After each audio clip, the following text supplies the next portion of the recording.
Good day, everyone. Welcome to this learning session from Training Location.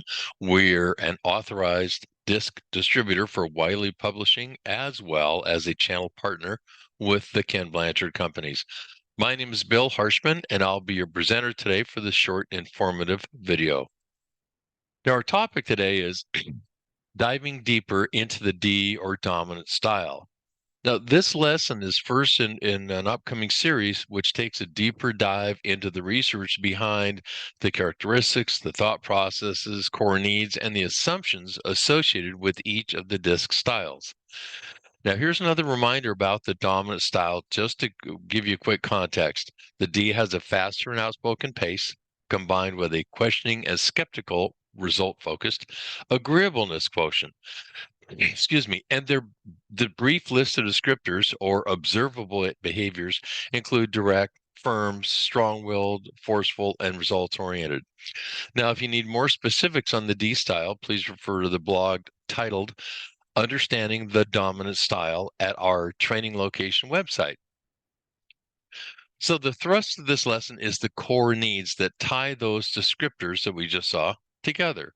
For example, why is it that people with a D style lean more than the average person toward being direct, forceful, results-oriented, etc.? And here's something else. Is there underlying motivation to these observable behaviors? In order to understand that, let's look at the core needs. Now, the D style has a need to be strong.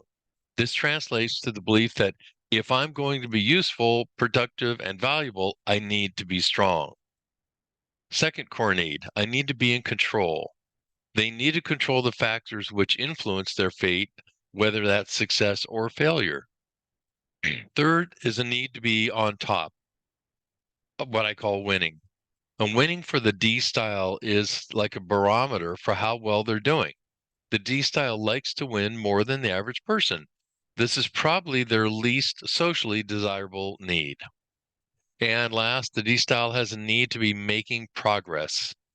In other words, always to be moving forward, almost restless.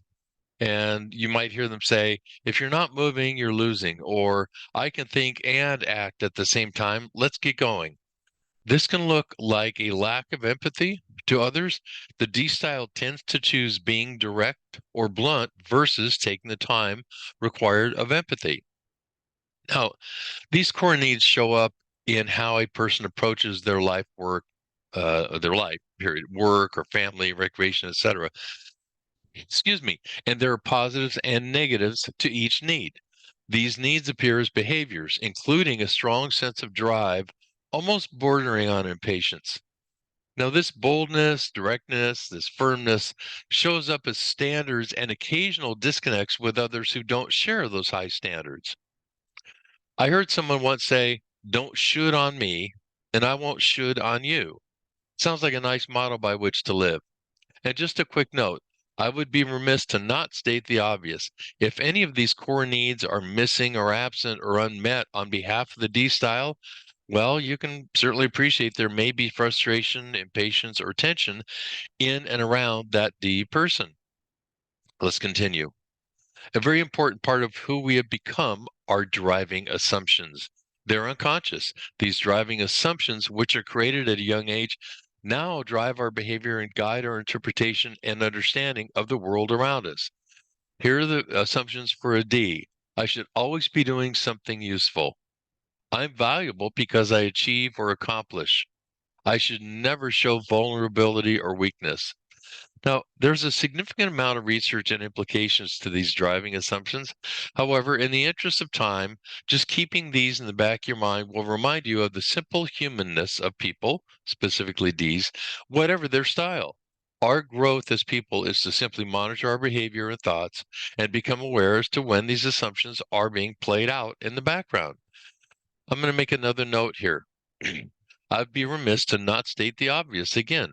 Considering these driving assumptions of the D style, we can certainly appreciate the impact, both helpful and harmful, these can have on all aspects of one's life. Now, what does all this mean, and how do I interpret it and make meaning from this for me or the Ds in my life? Let's consider leadership. Now, research based on ratings from managers, peers, and direct reports shows 5 areas where D leaders do the best and 5 where they do the worst. Now, the 5 highest rated areas where D leaders do best in order of rating are showing confidence, taking charge, stretching boundaries, setting high expectations, and focusing on results.